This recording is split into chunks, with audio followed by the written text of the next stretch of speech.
Hello bachcho, let's read the question.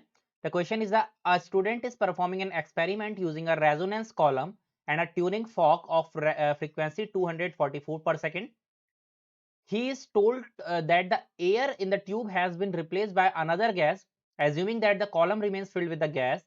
If the minimum height at which the resonance occur is 0.350 plus minus 0.005 meter, the gas in the tube is.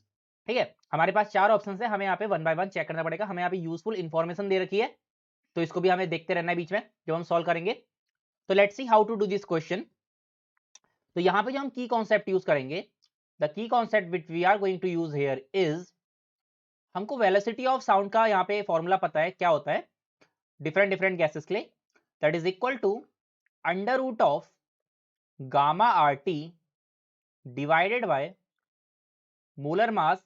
Since यहाँ पे हमें सब कुछ KG में दिया है, तो हम उसको 10 सॉरी यहाँ पे हमारा पास ग्राम में दिया है, तो हम उसको 10 की पावर -3 से यहाँ पे मल्टीप्लाई कर देंगे. ठीक है, तो ये हमारे पास हो जाएगा.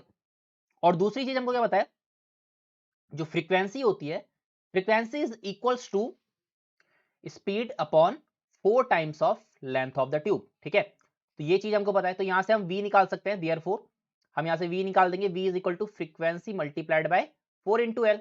तो यहां से हम वेलोसिटी की रेंज निकाल सकते हैं कि हमारे पास जो वेलोसिटी आएगी उसकी रेंज क्या होगी. ठीक है, और वो रेंज निकालने के बाद जो हम सारे के सारे ऑप्शंस को चेक करेंगे with the help of this formula, and we will see कि हमारा कौन सा इस रेंज में आ रहा है. जो भी इस रेंज के अंदर आ रहा होगा वही हमारा करेक्ट आंसर होगा. ठीक है, चलो तो लेट्स सी.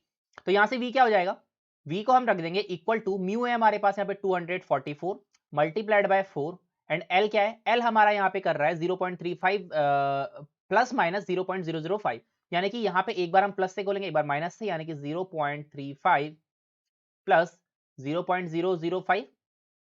ठीक है, और यहां से 2 कहां तक हो जाएगा हमारा, 244 मल्टीप्लाइड बाय 4, 0.35 माइनस 0.005.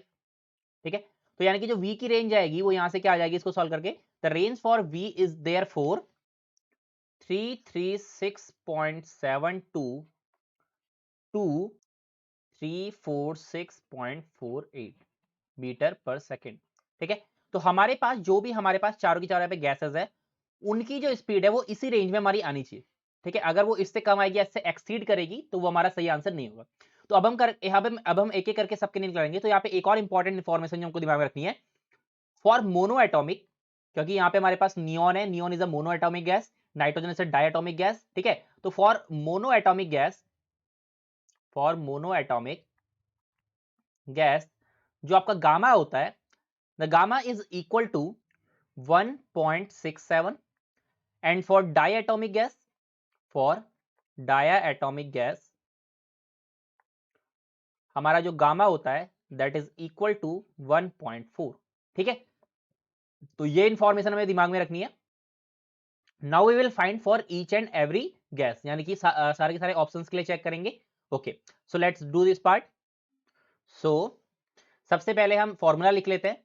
तो हमने वेलोसिटी का फॉर्मूला क्या देखा, that is equal to under root of gamma R T divided by m into 10 to the power -3, which can be also written as under root of gamma RT multiplied by under root of 10 to the power 3 divided by m. ठीक है,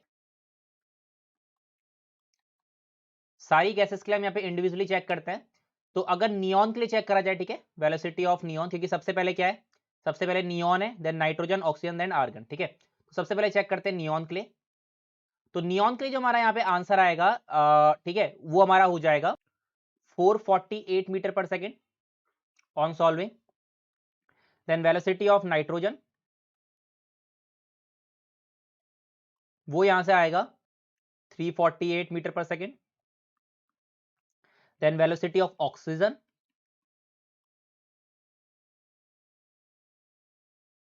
which is equal to 351.875 meter per second, and at last velocity of argon, that is equal to 340 metre per second.